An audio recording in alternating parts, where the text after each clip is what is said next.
Vamos a hablar de inmunoprofilaxis, ver cómo se realizan correctamente los planes de vacunación, pero tenemos que tener en cuenta que las vacunas son solo una parte de todo lo que implica la inmunoprofilaxis. Entonces siempre tenemos que tener presente además otros factores como fuente de infección fundamentalmente. Les quiero hablar antes de los factores que tenemos que tener en cuenta para realizar el calendario de vacunación, ver de dónde viene esto. Esto surge de la WASAVA, que es la Asociación Mundial de Veterinarios de Pequeños Animales, que se reunieron en un grupo de investigadores, se reunieron ya en el año 2007 para sacar las primeras directrices, que son los lineamientos que determinan cómo deberían vacunarse tanto los perros como los gatos en el mundo entero. Hicieron una actualización en el 2010 y la última ahora fue hecha en el año 2016.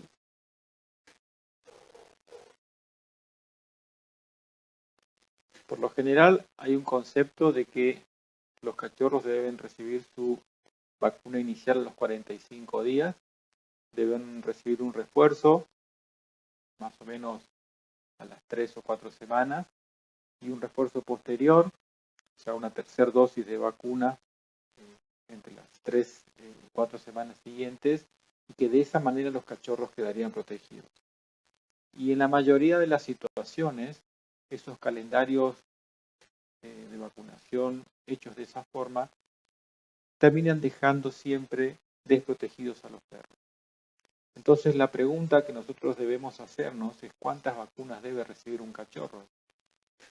Y la respuesta a eso es que en realidad deben recibir todas las que sean necesarias, porque va a depender mucho, y vamos a ir viendo en la charla de hoy, cómo no siempre los planes de vacunación van a comenzar en los 45 días y que van a ser necesarios 2 o 3 o 4 refuerzos. Entonces siempre nosotros tenemos que tener presente que los calendarios de vacunación deben ser personalizados, porque no es lo mismo que yo tenga un cachorro, que tengamos que vacunar una camada de cachorros en donde tuvo una camada de 2 o 3 perros, si la comparamos con una camada de 12, 14 cachorros. O sea, en la fecha de iniciación de los calendarios de vacunación en esos dos grupos va a ser distinto. Como así también va a ser distinto si yo tomo un perro o va un perro a consulta por primera vez con 3 meses de vida, también el calendario, la cantidad de vacunas que va a recibir va a ser distinta, y lo mismo sucede si, por ejemplo, viene a consulta por primera vez un perro después de los 4 meses.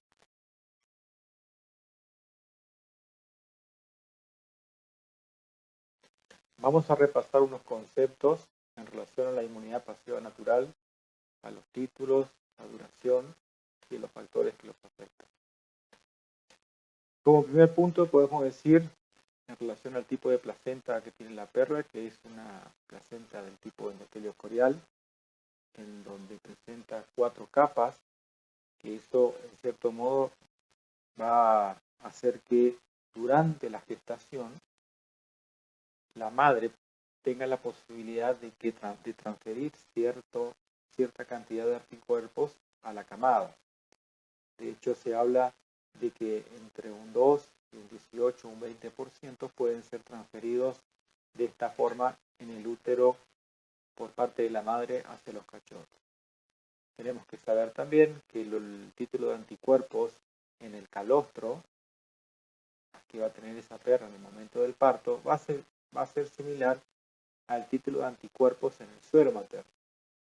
Quiere decir que de esta manera, si nosotros logramos que la madre tenga un buen nivel de anticuerpos, una buena tasa de anticuerpos, esto también se va a ver reflejado en una alta tasa de anticuerpos que le va a poder pasar, digamos, a través del calostro. Estos anticuerpos que son calostrales van a ir declinando con el tiempo, o sea, es una inmunidad de tipo pasiva, porque esta no es generada por el cachorro. tenemos que también tener presente que los anticuerpos de cada enfermedad tienen una vida media diferente. Saber que el título absoluto de inmunoglobulina en el suero del cachorro va a depender de la cantidad de inmunoglobulina recibida en la lactancia y del título absoluto de la madre, como decíamos anteriormente. Si nosotros queremos que nuestros cachorros tengan una alta tasa de anticuerpos, es fundamental que la madre tenga una alta tasa de anticuerpos antes del parto. Y otro dato muy importante que también tenemos que tener en cuenta es que la cantidad de anticuerpos es inversamente proporcional al tamaño de la camada. Dicho de otra manera, no es lo mismo, no es igual si una madre tiene un cachorro y la totalidad de sus anticuerpos se va a transferir en el calostro a ese solo cachorro, si nosotros tenemos que compararlo con una perra que tenga 10 o 12 cachorros, en donde esos niveles de anticuerpos, esa cantidad de anticuerpos, va a tener que ser de cierto modo repartida entre los 12 cachorros. ¿Y esto qué va a implicar?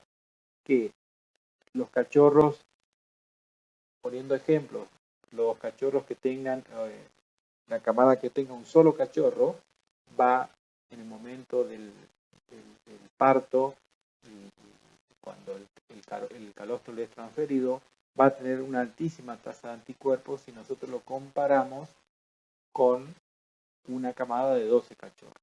Que esto inicialmente tiene sus ventajas, pero también tiene sus desventajas que la vamos a ir viendo más adelante. Este es un slide que siempre me gusta presentarlo cuando hablamos de inmunoprofilaxis, porque nos ayuda a determinar la edad de los perros, porque muchas veces, cuando vienen a consulta por primera vez, a veces son perros que fueron encontrados en la calle o que fueron adoptados y muchas veces entonces no tienen certeza de la edad de los perros. Y para nosotros es muy importante porque a partir de la fecha que nosotros podamos determinar es cuando vamos a saber cuándo tenemos que aplicar los antiparasitarios y las primeras vacunas. Entonces, tengamos presente que un cachorro que tenga todavía el cordón umbilical estaría más o menos entre los 5 o 6 días. Después vemos que aproximadamente entre los 10, 12, 14 días abren los ojos. La erupción de los caninos incisivos de leche aparece en los 20 días aproximadamente. Y un dato importante es que la erupción del segundo premolar ocurre alrededor del día 45, que es cuando nosotros tenemos que abrirle la boca al perro, ver si está ese premolar presente, para nosotros tener una idea aproximada de ese cachorro. Después otro dato es que los dientes, los caninos definitivos, aparecen alrededor de los 4 meses.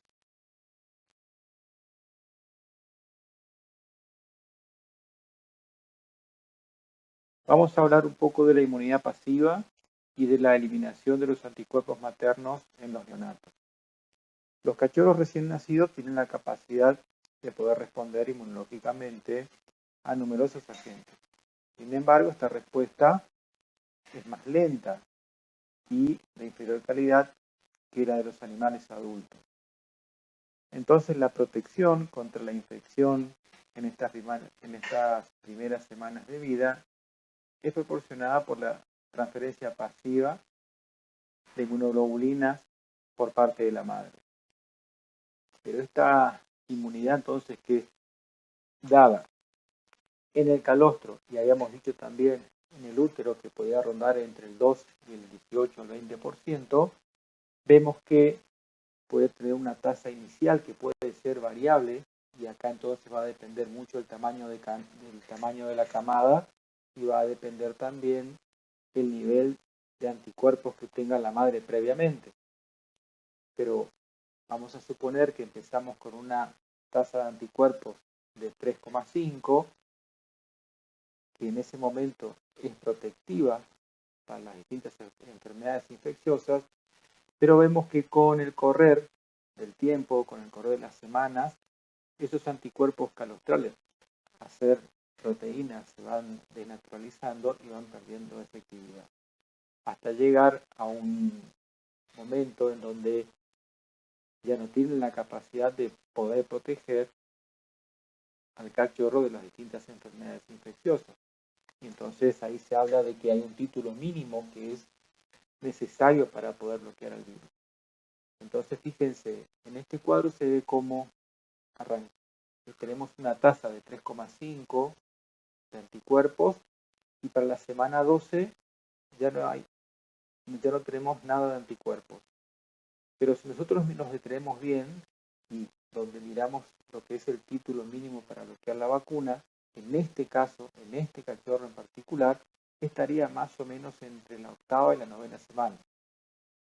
Entonces pensemos con esos gráficos de los dos perritos que tenemos ahí, donde los perros, los cachorros, pueden tener distintas tasas de anticuerpos. En donde un cachorro, por ejemplo, va a tener un título protectivo hasta las 12, 13, 14, 15, hasta las 16 semanas. Y por otro lado, tenemos perros, o cachorros en realidad, que quizás entre la 6ª, 7ª semana ya no tengan títulos de anticuerpos suficientes que sean protectivos.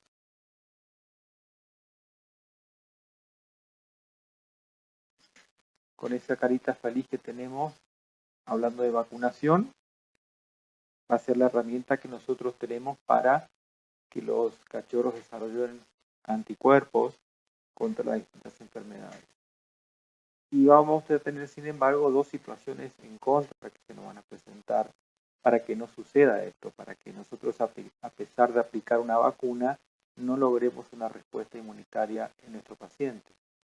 Y eso van a ser la interferencia de anticuerpos maternos principalmente y lo que se llama periodo crítico o ventana de vulnerabilidad, bache inmunitario, periodo ventana, tiene muchos nombres. Y este es un periodo que más o menos dura 1 o 2 semanas, en donde a pesar de que nosotros apliquemos las vacunas en forma correcta, no se va a obtener una respuesta inmunitaria por parte del paciente. Vamos a hablar un poco del efecto de la inmunidad materna sobre la vacunación y nosotros habíamos dicho que para proteger a los perros, por un lado comenzaba con los anticuerpos maternos y la continuidad de esa iban a ser las vacunaciones. Entonces, para proteger, nosotros deberíamos colocar vacunas y uno de los principales obstáculos que vamos a tener va a ser la interferencia de los anticuerpos calostrales. Vamos a utilizar en esta gráfica a un cachorro que se llama Foxy, que vemos que ella comienza con un título de anticuerpo de 3,5 y vemos cómo estos anticuerpos calostrales van disminuyendo hasta la semana 9 aproximadamente, donde alcanza lo que se denomina el título mínimo para bloquear el virus. Esto significa que si Foxy hubiese tomado contacto con la gente en la 3ª semana o 4ª semana, o 6ª hasta 6ª semana, como el nivel de anticuerpos está por encima del título mínimo para bloquear el virus, Foxy estaría perfectamente protegida por los anticuerpos calostrales. Sin embargo, si Foxy toma contacto con el agente después de la 9ª semana, ya va a estar por debajo del título mínimo para bloquear al virus y entonces Foxy en este caso desarrollaría la enfermedad. Porque si bien hay títulos que está a nivel de 1, no es suficiente para protegerlo de la enfermedad. Entonces acá aparece otro concepto que es el título mínimo para bloquear la vacuna. Porque nosotros tenemos que pensar que en definitiva la vacuna es el virus, mejor dicho, es la enfermedad, pero está atenuada. Entonces, siguiendo con el ejemplo de Foxy, vamos al círculo negro que está acá por encima de la 3ª semana. Si el virus ingresa en este momento, hay título suficiente de los anticuerpos calostrales para protegerlo de la enfermedad. Vamos al círculo verde, que ocurriría aparentemente acá, es entre la sexta y séptima semana. Si en este momento ingresa el virus, ya está por debajo del título mínimo para bloquear el virus, por lo que en este caso Foxy va a desarrollar enfermedad. Ahora, la pregunta que nosotros nos hacemos es, ¿qué pasa si yo le aplico la vacuna, si aplicamos una vacuna acá en la sexta, séptima semana? Que si bien vemos que está por debajo del título mínimo para bloquear al virus, está por encima de lo que es el título mínimo para bloquear la vacuna. Significa que si en el círculo verde es aplicado en este momento la vacuna, hay títulos de anticuerpos calostrales suficientes para bloquear la vacuna.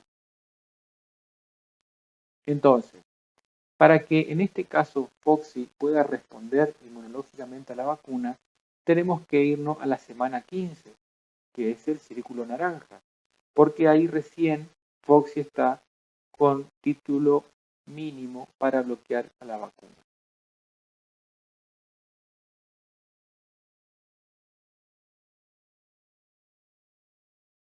Siguiendo con las causas de fracasos o por qué fracasan las vacunaciones, podemos dividir en lo que serían los factores del huésped, en donde la principal causa, sin lugar a duda, es la interferencia de anticuerpos calostrales, que era lo que nosotros habíamos estado hablando. También las inmunodeficiencias, problemas en los sistemas inmunes de los perros, adultos en general, a veces provocan fallos en las vacunas. Cuando vacunamos animales muy jóvenes, donde también básicamente ahí vamos a tener interferencia, o animales muy viejos, en donde sus sistemas inmunes se encuentran un poco debilitados. A veces no logramos una buena respuesta con los planes de vacunación. Con respecto al uso de los corticoides, la realidad es que está contraindicado que nosotros utilicemos en forma simultánea corticoides con vacunas.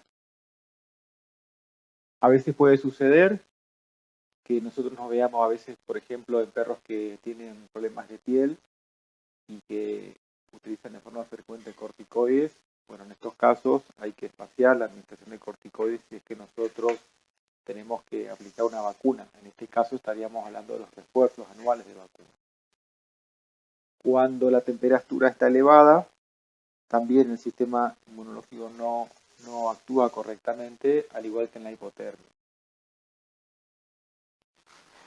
Si nosotros aplicásemos una vacuna en el momento de la incubación de la enfermedad, tampoco vamos a lograr resultados. Animales que estén bajo anestesia también están contraindicados de que nosotros apliquemos vacunas. Sobre todo tenemos que hacer una relación que los perros anestesiados primero o puede haber una reacción por parte de la vacuna o la hipotermia que sufren los perros cuando están bajo anestesia. Con respecto a la desnutrición, el sistema inmunológico no funciona correctamente si nosotros tenemos un animal con un estado de desnutrición. Con respecto a la parasitosis, hay que hacer una salvedad. En general, si un perro viene a consulta, clínicamente se encuentra sano y tiene parásitos, no habría ningún inconveniente para que nosotros apliquemos una vacuna. Y que no es lo mismo de que si nosotros tenemos perros con signos clínicos, llámese vómitos, diarrea, anorexia, y que sean a causa de parásitos, nosotros en esa situación estaría contraindicado la aplicación de vacunas, pero fundamentalmente son por los signos clínicos de enfermedad que tiene y no por la presencia de parásitos. Con respecto a las fluctuaciones hormonales, hay que tener precaución, sobre todo en las hembras, las perras cuando están en celo, que tampoco es un momento indicado para realizarle vacunas, porque en estos casos tampoco el sistema inmunológico funciona correctamente. Hay otro Otro concepto en relación a si los cachorros pueden bañarse o no antes de realizar su calendario de vacunación. Y en realidad no hay ninguna contraindicación para que un perro sea bañado antes de vacunarse, porque en realidad esto viene por una relación que se hace con el moquillo, que entonces, porque el moquillo, uno de los signos clínicos son las secreciones purulentas nasales oculares, entonces esto lo relacionan con que pudo producirse porque los perros se bañaron, y en realidad no hay una relación con esto. O sea, el moquillo es una enfermedad viral y tiene que haber otras situaciones para que se desarrolle la enfermedad, y no está relacionado directamente con los baños. También existían en realidad una categoría que son los que se llamaban perros no respondedores, y eran aquellos, se veía mucho en Rottweiler, en Doberman, que eran aquellos perros que eran vacunados en forma secuencial y no se obtenían respuestas inmunológicas por parte de los perros. Hoy se sabe que en realidad era un problema individual de ciertas líneas de perros de estas razas.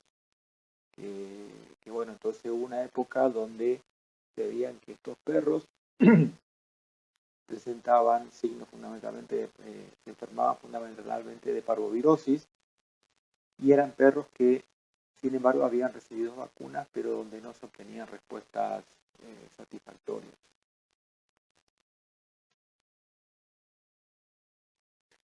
Otra causa de fracasos en las vacunaciones están los factores de la vacuna, como almacenamiento inapropiado. Hay que tener mucha precaución en conservar las cadenas de frío. Eso es muy importante.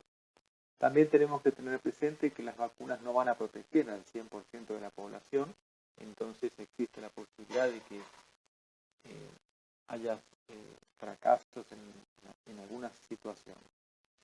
También los desinfectantes usados en agujas y jeringas, eso también podría influir.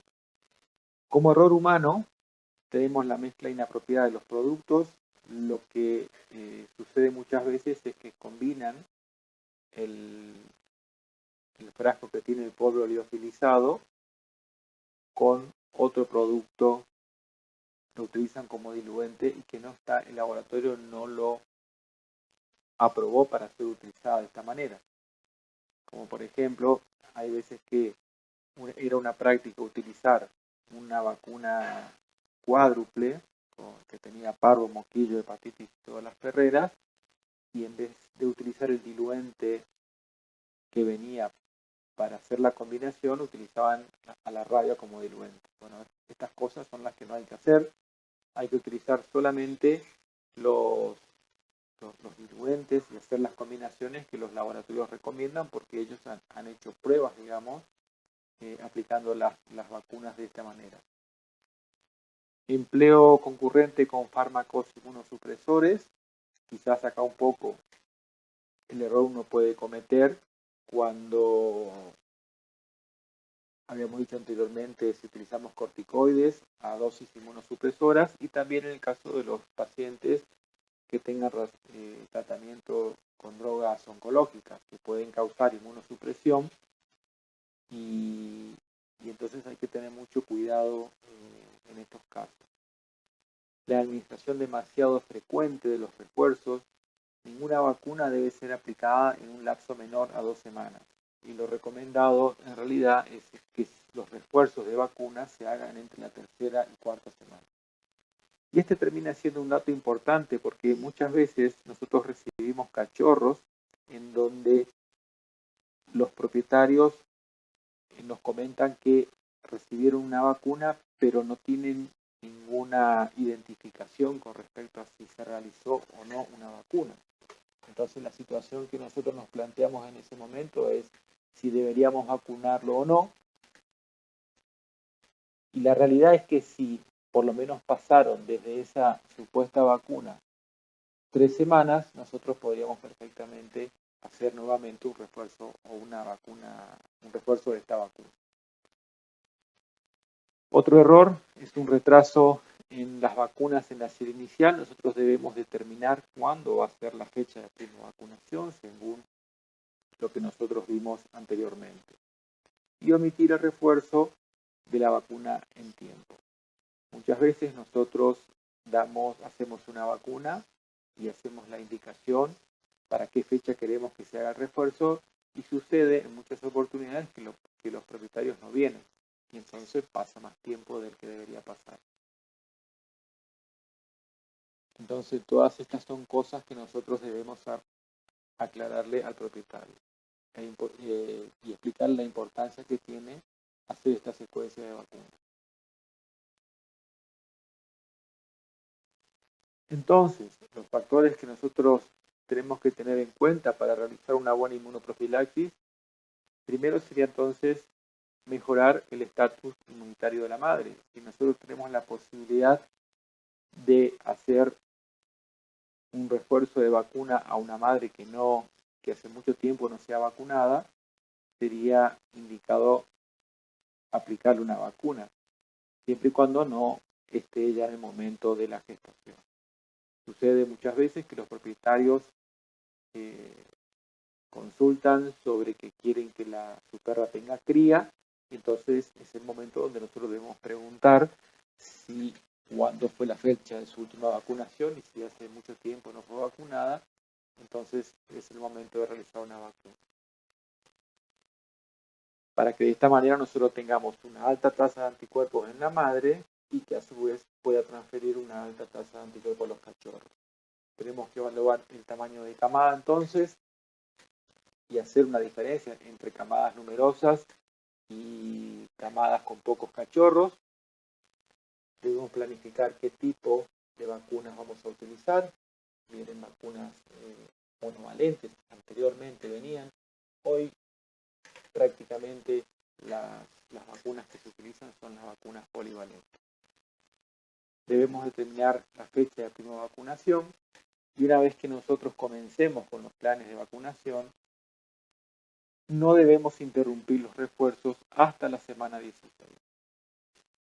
El intervalo entonces entre las vacunas debe ser entre 3 y 4 semanas.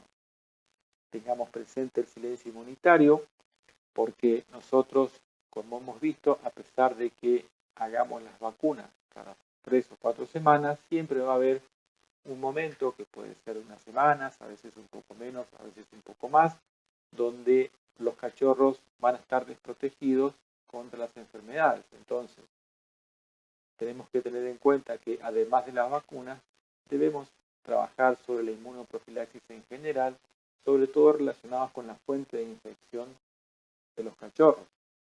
Y tenemos que tener siempre el concepto de que para que un cachorro se enferme, tiene que tomar contacto con el agente infeccioso. Y otra cosa muy importante, a mi modo de ver, es la educación al propietario. Los propietarios tienen que estar conscientes de la importancia de hacer la secuencia de vacunas, la importancia de no exponer a sus cachorros a la fuente de infección para que entonces nosotros no tengamos problemas.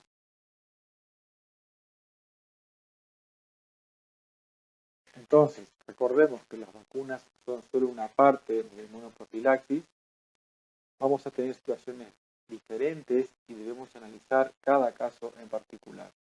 Entonces, el número de vacunas que nosotros vamos a aplicar a una camada de cachorros va a ser diferente de un caso con respecto a otro.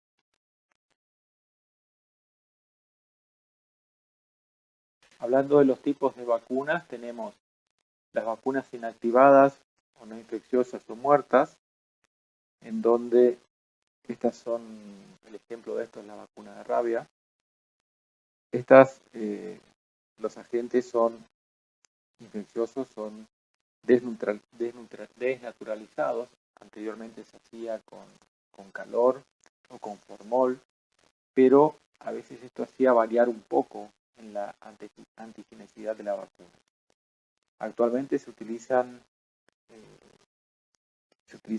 etilenodiamina y beta-propiolactona, que son agentes que le logran inactivar las vacunas.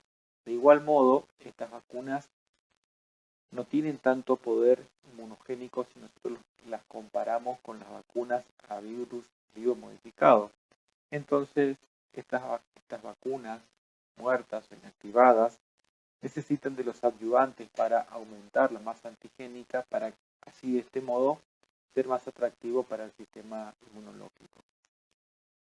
Las más importantes, sin lugar a dudas, son las vacunas a virus vivo modificado, en donde son los agentes infecciosos que se los atenúa a través de pasajes, generalmente de líneas celulares, se hacen muchísimos pasajes, entonces de esta manera van perdiendo su potencia en cuanto al daño que produce, sin perder esa capacidad de generar respuesta inmune por parte del organismo. Y por último tenemos las vacunas a vector recombinante, en donde lo que se utiliza es una parte del ADN del virus, que es sería el área encargada de generar esa respuesta inmune. Esta parte de ADN se inocula dentro de un virus grande que es manejable, que son los Canary Pox, y entonces con esto elaboran las vacunas a vector recombinante. Las ventajas y desventajas que tienen cada una, podríamos decir que las no infecciosas necesitan entonces, las primeras necesitan de tener una masa antigénica un poco más grandes y necesitan que se hagan refuerzos de vacunas. Las vacunas a virus modificado quizás son las más difundidas y las que dan mejor respuesta inmunológica. Una vez que ingresan en el organismo, estas se multiplican adentro y aumentan así su capacidad inmunogénica. Pero tienen la contra de que en algunas situaciones, no muy frecuente, pero pueden producir reacciones postvacunales.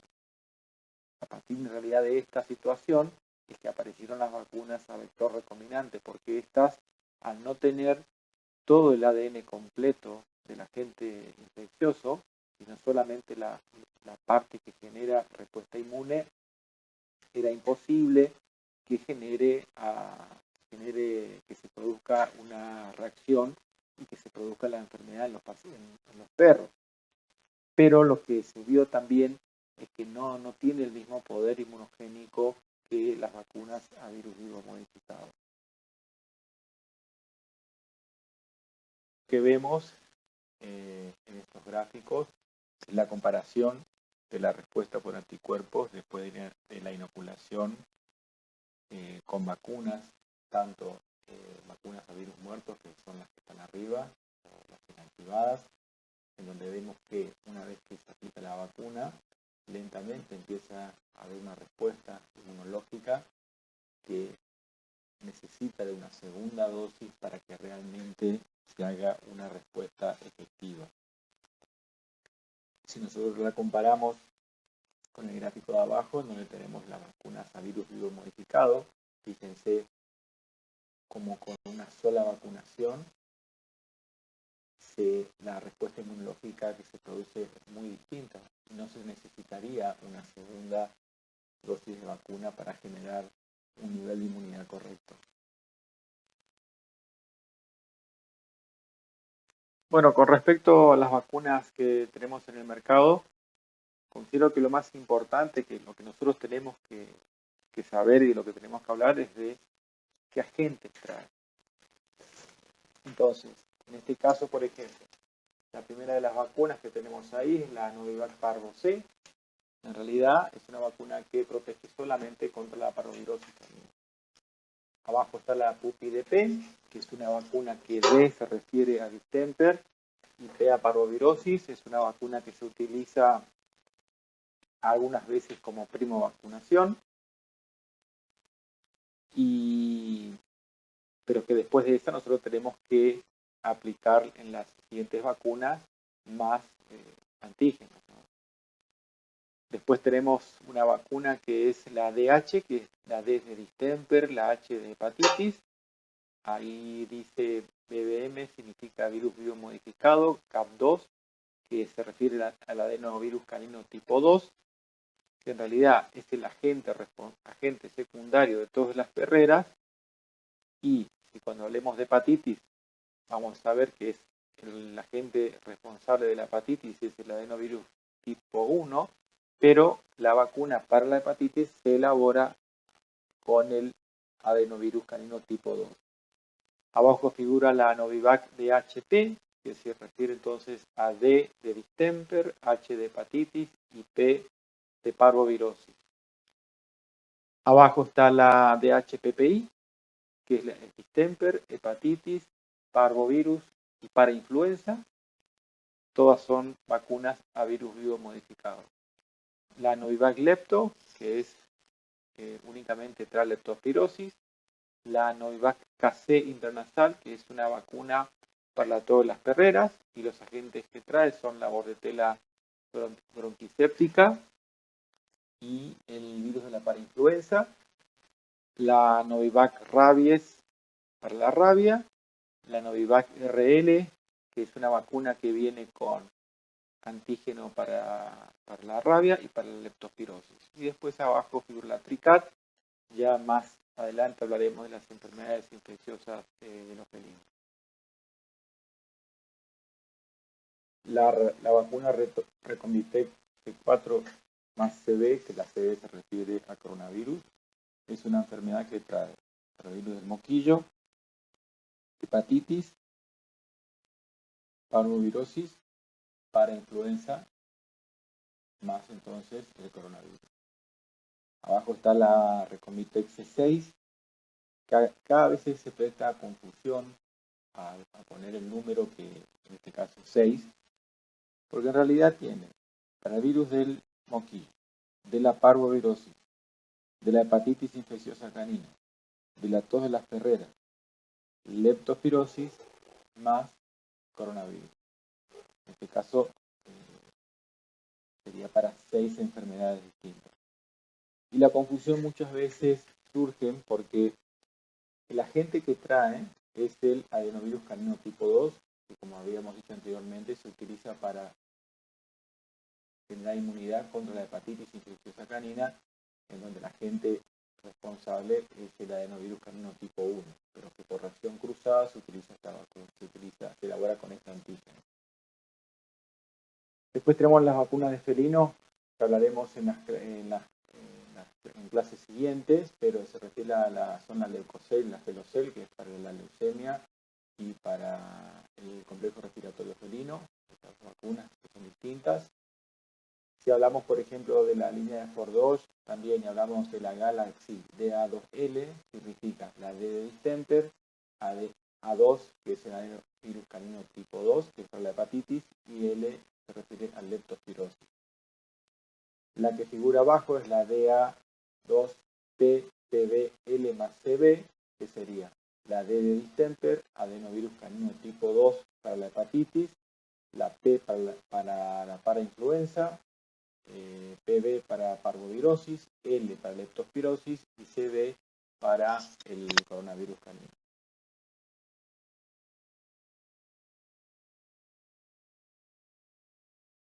Acá sucede lo mismo cuando hablamos de las vacunas de Holiday, de las que son las de Providian. Nosotros no nos tenemos que fijar tanto si dice triple, cuádruple, quíntuple, sextuple, octuple. Nosotros lo que siempre tenemos que acostumbrarnos a mirar es qué antígenos trae. En este caso, que fíjense, dice cuádruple, la D se refiere a distemper, al moquillo, A2 es el adenovirus canino tipo 2, PI para la influenza, más L que se refiere a la leptospirosis. O sea, esta vacuna cuádruple en este caso no protege contra la parvovirosis canina, porque es para moquillo, hepatitis, tos de la perrera y leptospirosis.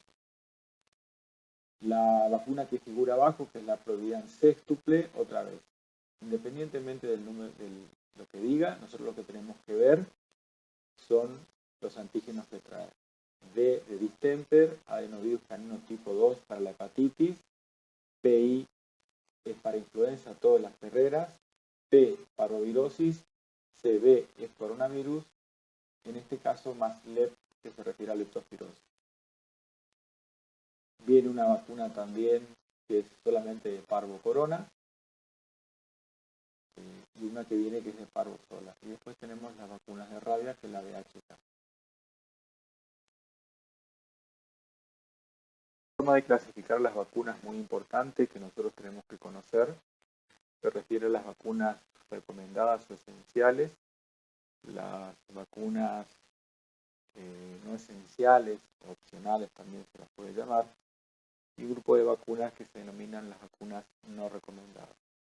Las vacunas esenciales son aquellas que, independientemente de las circunstancias o ubicación geográfica, deben recibir todos los perros y gatos. Son para enfermedades graves, potencialmente mortales y que tienen distribución mundial. En este caso serían la vacuna del moquillo, de la hepatitis, de la parvovirosis, y la rabia está entre paréntesis y con signo de pregunta, en realidad porque hay países que son libres de rabia, entonces en esos países la vacuna de rabia no entra dentro de las esenciales o recomendadas. En el caso de nuestro país sí, entonces serían estas 4 vacunas: moquillo, hepatitis, parvovirus y rabia. Las vacunas opcionales o no esenciales son las necesarias para los animales cuya ubicación geográfica, medio ambiente o estilo de vida los coloca en riesgo de contraer infecciones. Ponemos como ejemplo la leptospirosis, el virus de la parainfluenza. Y después tenemos las vacunas no recomendadas, que son aquellas en donde no hay suficiente evidencia científica que justifique su uso. En esta lista figura la vacuna contra el coronavirus, vacuna para la giardia, también para la vacuna contra el Microsporum canis. Sí, también algo que tenemos que tener en cuenta, que este tipo de clasificación puede cambiar, por ejemplo, si nosotros estamos en carreras o en lugares donde hay densidad poblacional de animales en forma elevada. Esta vacuna, que es la Biocan M, que es una vacuna que está elaborada para la prevención y el tratamiento de la dermatofitosis por Microsporum canis, es una vacuna que podría colocarse a partir de las 12 semanas de vida. La indicación es no aplicar en hembras preñadas. En los perros la vía de inoculación es intramuscular y en los gatos es subcutáneo. Esta entonces decimos que es una vacuna que figura entre las no recomendadas debido a que no hay suficiente evidencia científica que justifique su uso. A manera de conclusión, podemos decir de que si nosotros tenemos que hacer una indicación con respecto a un perro que sea menor de 16 semanas, tenemos que saber que la fecha de primo vacunación va a comenzar entre la 6ª y 8ª semana. Nunca antes de la 6ª semana.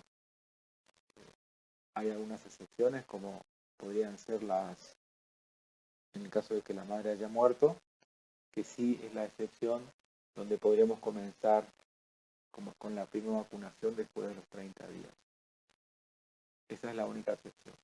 Después tenemos entonces una camada de cachorros. La prima vacunación tiene que iniciar entre la 6ª y 8ª semana. Nosotros debemos elegir si, de acuerdo al tamaño de camada, de acuerdo fundamentalmente al nivel de inmunidad que nosotros sepamos que pueda tener la madre, si va a ser más cerca de la 6ª o más cerca de la 8ª semana cuando nosotros vamos a comenzar con esa prima vacunación. Una vez que nosotros comenzamos, los refuerzos deben hacerse cada 3 a 4 semanas y debemos llegar preferentemente con refuerzos de vacuna hasta la semana 16. Posterior a eso se hacen refuerzos anuales y luego cada 3 años. Si nosotros tenemos perros que vienen con más de 16 semanas, o sea, con más de 4 meses, se hace una primo vacunación. Se podría hacer un refuerzo entre las 3 a 4 semanas y posteriormente refuerzos anuales y luego cada 3 años.